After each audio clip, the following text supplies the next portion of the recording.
livros maravilhosos, eu repito, livros evangélicos que, olha, completam a vida da gente. Particularmente, eu tive que ler muita literatura brasileira por causa da época de colégio, faculdade, eu tive que ler muito. Mas na época, graças a Deus, eu era muito forte na palavra de Deus. Eu era uma pessoa muito firmada na obra de Deus. A pastora Cláudia tinha escola bíblica, né, dentro desse mesmo templo, lá no pavimento do subterrâneo. Então, eu participava muito. Eu participava desde ela fazendo as perguntas bíblicas, sentadinha do lado da pastora Cláudia. Já na idade da Gigi, eu sentava do lado da pastora Cláudia para ver ela fazendo os estudos bíblicos, corrigindo estudo bíblico. Eu estava sempre ali do lado, participando, e participava da escola bíblica também. Então, eu era uma pessoa muito forte na palavra. E isso foi muito bom para mim, porque na época as literaturas brasileiras parece que não. Elas são riquíssimas em gramática, em história, em tudo quanto é coisa, né? Imaginação também, faz parte, mas, gente, consumia muito, porque eu era uma pessoa de Deus mesmo, eu já era uma pessoa firmada em Deus. Aquilo eu lia, me esvaziava, daí eu corria para a Bíblia. O que eu fazia? Eu pegava a Bíblia, levava para o colégio, levava para a faculdade, hora vaga no colégio, a Bíblia eu abria. E daí vinha sempre aquele idiota, né, que sempre tem um falando assim: você sabia que a Bíblia não é escrita por Deus, é coisa de homem? Sempre vai aparecer um babaca desse que é usado por Deus. E na hora eu podia abrir a palavra, porque a minha Bíblia, sabe, na idade de vocês, era todinha marcada. Era muito melhor do que hoje que eu sou pastora. Minha Bíblia era muito mais usada do que hoje que eu sou pastora. E eu abria a Bíblia e começava e falava. Sempre tinha uma menina carente, sempre tinha um garoto querendo Jesus, sempre tinha alguém que ficava babando, e eles aproveitavam para fumar, porque meu colégio era particular e não podia fumar, então fechavam as portas, fumavam, e eu pregando, no meio da fumaça, e eu pregando. Então isso é maravilhoso. E na época, gente, olha, que eu lembro, em todo o meu período de colégio, tinha uma que era de uma seita aí que usa verbo, a outra pessoa era de uma igreja que não tem o Espírito Santo. Não me ajudava em nada na época. Quem me ajudava era o Espírito Santo de Deus. Então eu tinha que ler aqueles livros da literatura, me sugavam a alma, tirava a minha inocência. Eu ia correndo para a palavra de Deus. E hoje nós temos um arsenal assim de livros que é maravilhoso. Você pode baixar até pela internet livros completos, livros evangélicos completos, gente. Não precisa nem mais ir numa livraria. Apesar que eu sou antiga, eu gosto de cheirar livro, né? Mas a Bíblia ainda, você abre, vê um versículo, você lê um versículo, o Espírito Santo te inspira de uma maneira sobrenatural. Você lê um versículo que para os outros não significa nada. Você lê lá, se pegar uma pessoa que ela é de baixo autoestima espiritual, você vai ler ela e você vai falar: nossa, está falando em guerra, está falando em sangue, você está falando que Deus está falando com você? Olha, eu tenho uma autoestima no Senhor, que o Senhor está falando: e quem vai perecer? Eu falo isso mesmo, o Senhor está falando comigo, que os meus inimigos vão perecer, porque a minha autoestima no Senhor. Queridos, eu posso não ter autoestima para o mundo aí fora, para enfrentar o mundo. Eu me sinto pequena, eu me sinto fragilizada, mas diante do Senhor eu me sinto tão amada. Aí você fala assim: pastora, você se sente amada porque você é capaz? Não, é muito pelo contrário. Eu me sinto amada porque eu sou uma pessoa tão insignificante, tão comum, e meu Deus me ama tanto, Deus faz tanto por mim, Deus realiza tantos milagres na minha vida, eu só posso ser especial para Deus, aleluia. Eu só posso ser especial para Deus. E eu quero que você saia desse culto hoje sentindo uma pessoa importante para Deus, sentindo uma pessoa valorosa para Deus, porque o problema nosso, queridos, de todos nós, que nós queremos ser valorosos para aquelas pessoas que nós dedicamos anos da nossa vida. Nós queremos ser valorosos para os colegas, para os parentes. Nós temos que entender que somos valorosos para o Senhor da vida, para o Criador de todas as coisas, para aquele que desceu do seu reino para edificar a igreja bendita. Nós somos realmente valorosos para o Filho de Deus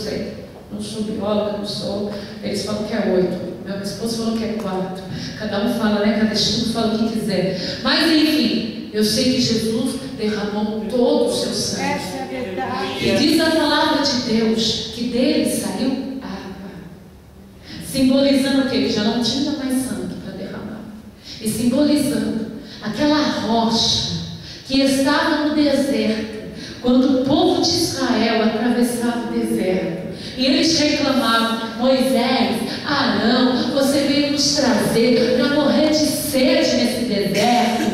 E Arão e Moisés olhavam para Deus e não tinha uma resposta. O Senhor falou assim, que ia sair água da rocha, era só tocar. E o que significava? Jesus, a rocha viva, aquele que nos dá de beber no meio do deserto.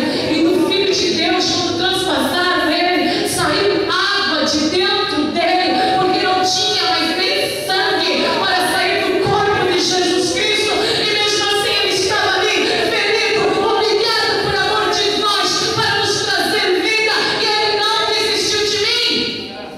Obrigado, Senhor.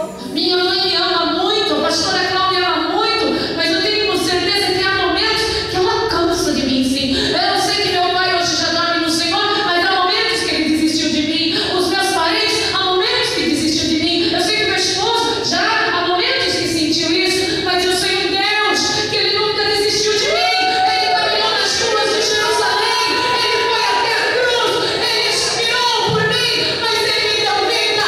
Ele não desistiu de mim, ele não desistiu de você. O amor de Cristo é sem igual, o amor de Cristo é sem comparação. Agarre-se a este amor que Cristo tem por você. Aleluia. Eu trabalho muito com filhos, pais, a vida inteira trabalhei com a situação família. E há um amor possessivo de pais, filhos, esposo, há um amor estranho, porque não pode mais ser de ninguém. Quantos filhos têm ciúmes de um irmão do outro, porque o pai ama mais um, o pai ama mais outro, o pai não pode amar o neném que nasceu, há um egoísmo. Mas olha o amor verdadeiro como é, olha o amor de Cristo como ele é. Jesus Cristo, sendo o Filho único, primogênito, aleluia, ele quis trazer a vida dele à crucificação para nos fazer irmãos por adoção, aleluia. Ele quis dividir a herança dele celestial conosco, aleluia. Ele quis nos garantir vida eterna, um novo céu, uma nova terra, uma nova herança. A gente vê as pessoas no final da vida, se conseguiu algum imóvel, se conseguiu algum bens, as pessoas lutam pelo terreno, pela casa, pelo carro, pelo dinheiro no banco, e os filhos entram no conflito, porque um quer mais que o outro, um tirou do outro. É assim, não é? É verdade, Jesus. Matando as pessoas em vida. Mas olha o amor verdadeiro de Cristo. Ele dividiu o que era dele conosco. Nós que um dia abriu tudo, a mão de tudo pela criatura e não pelo Criador, mesmo assim ele falou: a preço de sangue eu te compro e te dou a minha herança. Eu dou a minha herança para que viveis eternamente. O Senhor nos permitiu viver eternamente. E esse amor de Cristo que está em você, é esse amor de Cristo que vive dentro de você. O diabo quer fazer que não, o diabo quer declarar que você é uma pessoa que não tem o Espírito Santo, que você não tem Deus, que você é derrotado, que você é a mesma criatura antiga, que você não tem solução. E o Espírito Santo fala: você tem saída, você tem solução, você tem conversão, tudo Deus pode na tua vida. Você nasceu de novo, vai adiante, prossiga, o Espírito Santo é contigo. Aleluia. Deus tem o melhor para ti. Aleluia. Mas aí, o que o mundo menos entende é que o povo de Deus é muito estranho, porque eles não conseguem entender o nosso raciocínio. O nosso raciocínio é dado por Deus, não é dado pela carne, nem pelos sentimentos e pensamentos humanos e sociais. Os nossos pensamentos hoje são pensamentos que provêm da palavra de Deus e provêm de Deus. E o povo incrédulo, eles não conseguem entender que o Senhor nos ensina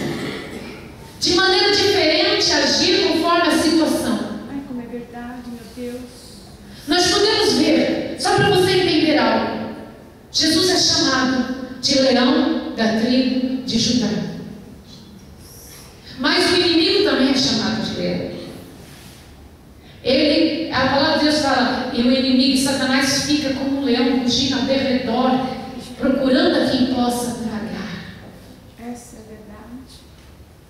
E olha só, pensa comigo. Jesus, ele é considerado como o Cordeiro de Deus. Se ele é leão, como ele pode ser cordeiro? É verdade, Deus. Jesus também é simbolizado como serpente. Como, pastor? Sim. Quando o povo que estava com Moisés murmurou e blasfemou, o Senhor mandou serpentes no deserto que pegasse o povo e eles iam morrendo. Daí teve que erguer o Senhor falou, ergue uma serpente, uma cruz com uma serpente de bronze, Moisés. E aqueles que olharem para a serpente de bronze viverão. Significando Jesus Cristo. Essa é verdade. Mas pastor, a serpente Jesus é? Porque Jesus, quando subiu na cruz, ele se fez de maldito por amor de nós. Obrigado, Senhor. Porque ele pegou as minhas maldições e as maldições de todos e carregou sobre si. Ele se fez maldito e ele ficou lá como uma serpente. Mas quem é considerado a serpente? O Leviatã, Satanás. Ele é considerado também serpente. Então o mundo, quando nos escuta, eles não nos entendem.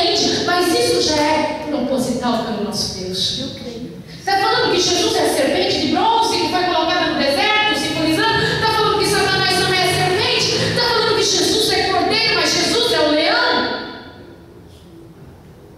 Ele é. Fala que ele é raiz de Judá e fala que ele é a videira verdadeira. Há coisas na palavra de Deus que parecem confusas, mas quem está nele entende.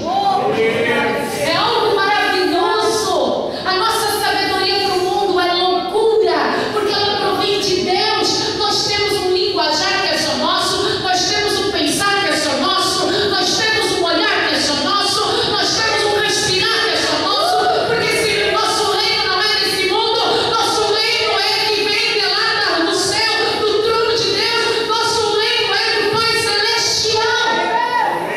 Obrigado, Espírito Santo. Nosso entendimento é outro.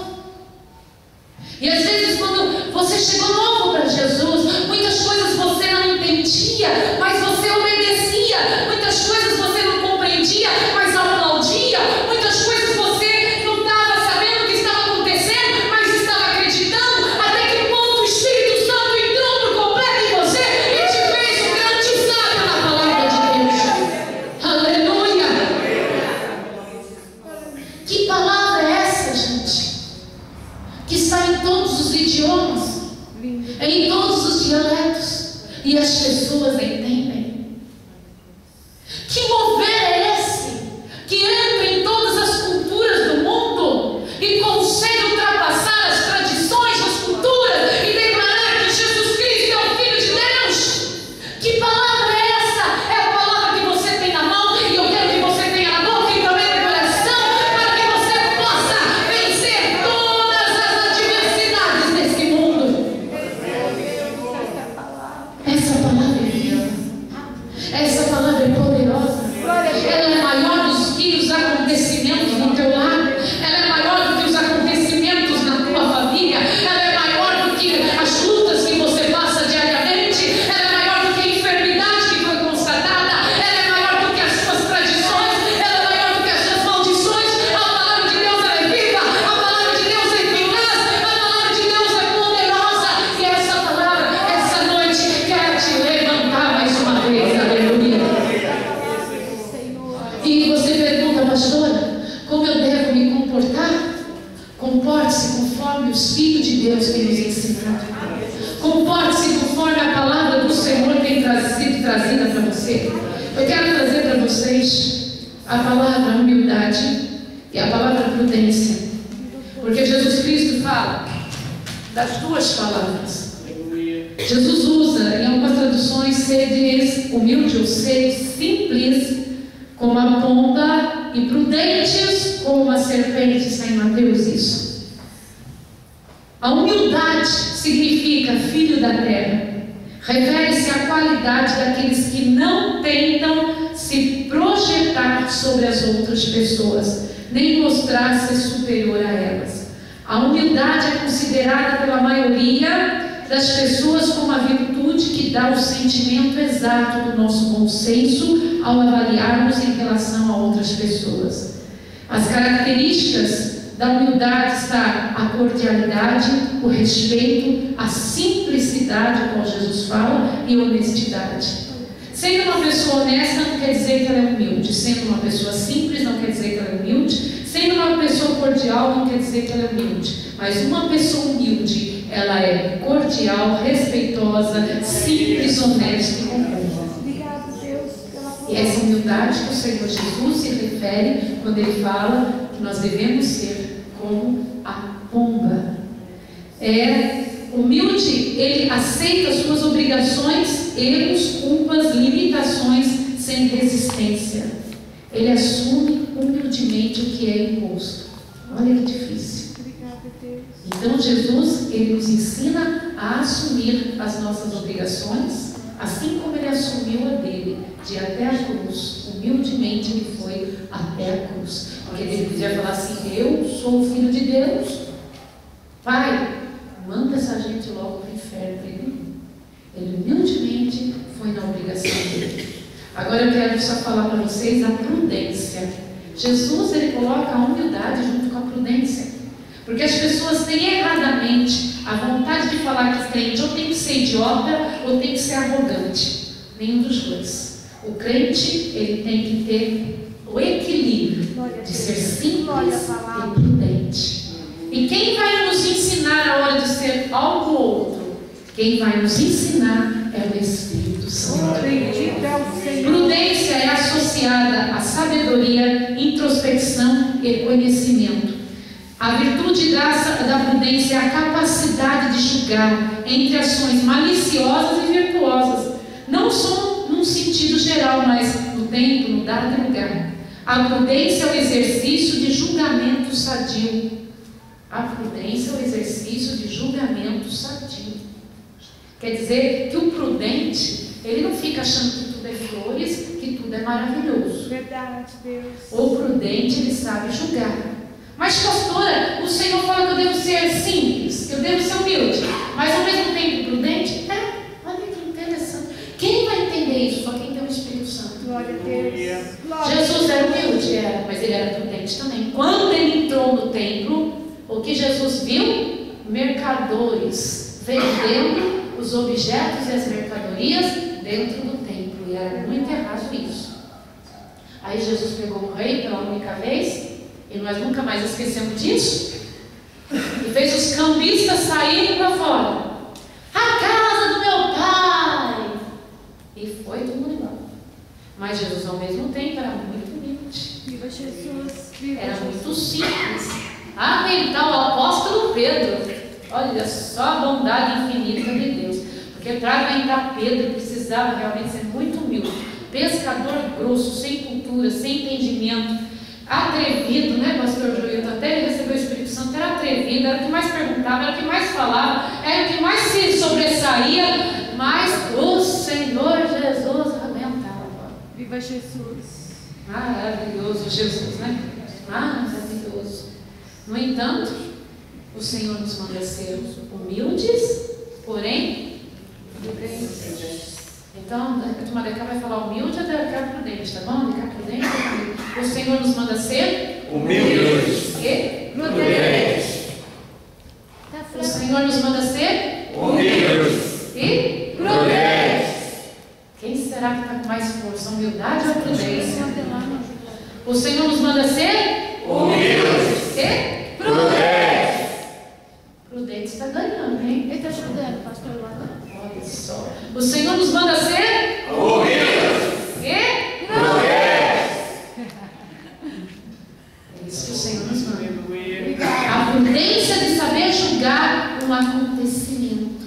Viva Deus. A prudência de saber julgar o que está acontecendo. Você quer isso, Eu quero. Você quer, eu sei que você quer. Cansa, né? Ser só humilde não cansa? Cansa aguentar tudo de cabeça abaixo. Uma hora o Senhor fala, mas não é isso que eu quero também.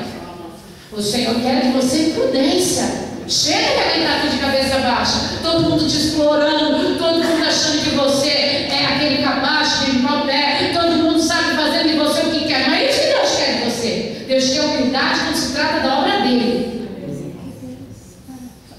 Tem outros também que julgam o tempo inteiro, nunca se quebranta. Deus não quer isso também. Deus gosta das duas partes, a humildade e a prudência. Então, às vezes, a gente está sendo prudente em excesso, não é bom? Está sendo humilde em excesso, não é bom? O Senhor quer que você seja equilibrado, cheio da sabedoria dele, para saber entender a hora das coisas. Obrigado, Espírito Santo. Porque senão vai ver as coisas, vai ser prudente de ver e vai ser orgulhoso de não querer saber lidar com a situação. Aí vai ser terrível, vai virar uma ignorância aqui. Ou senão, está vendo tudo. Não, ou senão é bem humilde porque não vê nada. Aí já não é humildade, já é burrice. Aí sim, porque não está vendo as coisas. Uma raiva, né, pastores, né? Quando as pessoas acham que a gente não está vendo, a gente só está sendo prudente, não sai gritando. Com certeza. A prudência, ela age de várias maneiras, mas o prudente sabe ver as coisas. E eu quero que a igreja do Senhor seja humilde, seja prudente, humilde, mas eu quero que você seja conforme o Senhor te dá a visão naquele momento. Senão o diabo vai mandar você calar a boca, você vai calar? Não pode? Tem que ter prudência, coragem, às vezes um pouco de covardia. O Senhor vai te dar no momento certo aquilo que é para ser. Amém? Abra comigo agora em 1 Pedro. Porque eu estava falando do pombo e serpente, então ele falou assim: olha, eu envio vocês como ovelha diante dos lobos, mas sedes, ele falou, não fica como ovelha não. Estou mandando vocês como ovelha, mas não seja ovelha não, seja pombo e serpente. O mais engraçado é isso. Essa é a ovelhinha, essa é a ovelhinha diante de Deus. Diante do lobo você tem que ser pombo e serpente. Diante das questões humanas, aí você tem que ser pombo e serpente. E olha, eu preciso falar algo assim que eu estou maravilhada com essa semana, acho que foi segunda-feira, da pastora Valéria, que o pastor Toninho que avisou que o pastor Silas Malafaia estava no Rede TV, né, no programa. Eu fiquei maravilhada, ele é cheio do Espírito Santo. Ele, mais uma vez, o Espírito Santo falou através dele. A apresentadora também não caiu nisso, ela soube perguntar e respeitar, no meu modo de ver. Ela ficou bem submissa ao Espírito que está nele, né? Você assistiu, pastor Júlio? Ficou bem submissa ao Espírito Santo. Deu para ver que ela é carente da mão do Senhor sobre a vida dela. Deu para ver que ela está em outro estágio da vida. Que o Senhor a resgate, né? Que o Senhor a salve, né? Que o Senhor a liberte, porque tem muita gente fazendo que é crente aí, fazendo coisa mundana, né? E no fim ela que está fazendo coisa mundana e no fim pode se converter. O tempo inteiro ela respeitou ele com o nome de Deus. Acabou cedendo em vários pontos a opinião dele, né? Que a opinião dele, na verdade, é da Bíblia. E eu fiquei maravilhada. Eu aplaudi o Espírito Santo, porque ele agiu naquele momento. É a pomba e a serpente. Ele foi como uma pomba e como uma serpente. Quantas horas ali ele foi humilde, quantas horas ele foi uma serpente mesmo prudente. Que Deus o abençoe. Todos que estão levando a palavra do Senhor, independente da denominação, mas que está levando verdadeiramente a palavra de Deus, que sejam abençoados. Amém? Amém. Já percebeu que a gente ora como incrédulo, mas quando é para o povo de Deus a gente nega a oração? Nega a bênção? Vamos orar pelo povo de Deus. Capítulo 2. Eu quero ler o versículo 11. Não era isso, mas eu quero. Amados, peço-vos, como a peregrinos e forasteiros, que vos abstenhais das concupiscências carnais que combatem contra a alma. Tendo o vosso viver honesto entre os gentios, para que naquilo em que falam mal de vós, como de malfeitores, glorifiquem a Deus no dia da visitação pelas boas obras que em vós observem. É bonito? O apóstolo está falando aí, o apóstolo Pedro, que nós devemos ser honestos entre os gentios, porque às vezes, queridos, a gente é bem bonitinho quando está no meio do povo de Deus, e quando está no meio do gentil, a gente fala piada. Quando está no meio do gentio, cantar o pedacinho da música do mundo. Quando está entre os gentios, falar coisa para agradar gentios. Já percebeu isso? Corta. Entre os gentios, continua sendo cristão. Essa é a sua boa conduta. É isso que vai realmente ser o seu bom testemunho. Amém? Amém. Agora, você já viu aquele tipo de crente que fala assim: eu não me sujeito ao patrão, porque eu tenho o rei dos reis dentro de mim. Ele tem o rei do orgulho dentro dele, porque a palavra de Deus não ensina isso. Eu ficar submissa ao pastor? Desde quando? Essa pessoa não é de Deus, gente.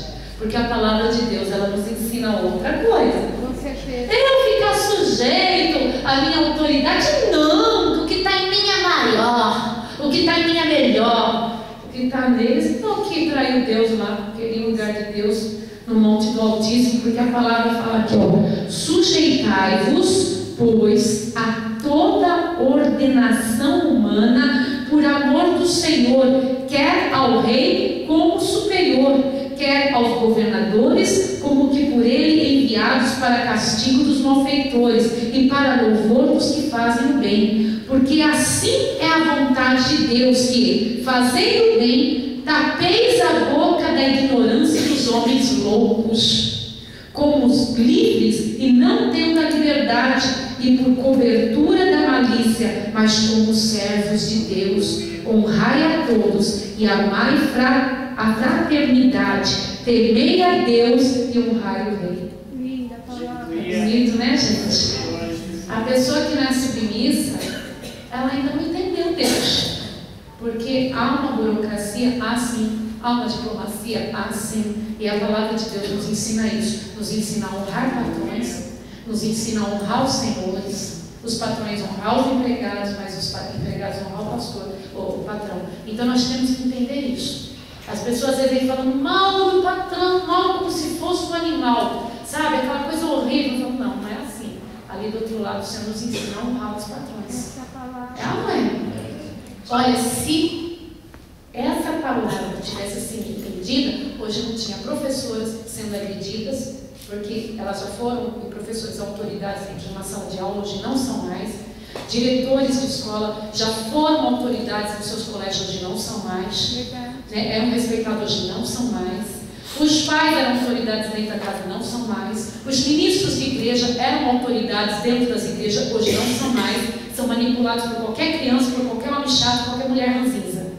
Então, isso tudo é porque é falta de cumprimento da palavra de Deus. Porque onde há cumprimento da palavra de Deus, há respeito. Amém? Amém. Glória a Deus. Glória a Deus. E deixa eu ver o versículo 21 e 25. Porque para isto vós sois chamados, pois também Cristo padeceu por nós, deixando-nos exemplo para que sigais as suas pisadas, o qual não cometeu pecado, nem na sua boca se achou engano, o qual, quando o injuriavam, não injuriava, e quando padecia, não ameaçava, mas entregava-se àqueles que julgam justamente, levando ele mesmo em seu corpo os nossos pecados sobre o madeiro, para que, mortos para os pecados, pudéssemos viver para a justiça. E pelas suas feridas fostes sarados, porque éreis como ovelhas desgarradas, mas agora tendes voltado ao pastor e bispo da vossa alma. Amém? Obrigada, igreja querida, que o Senhor continue abençoando.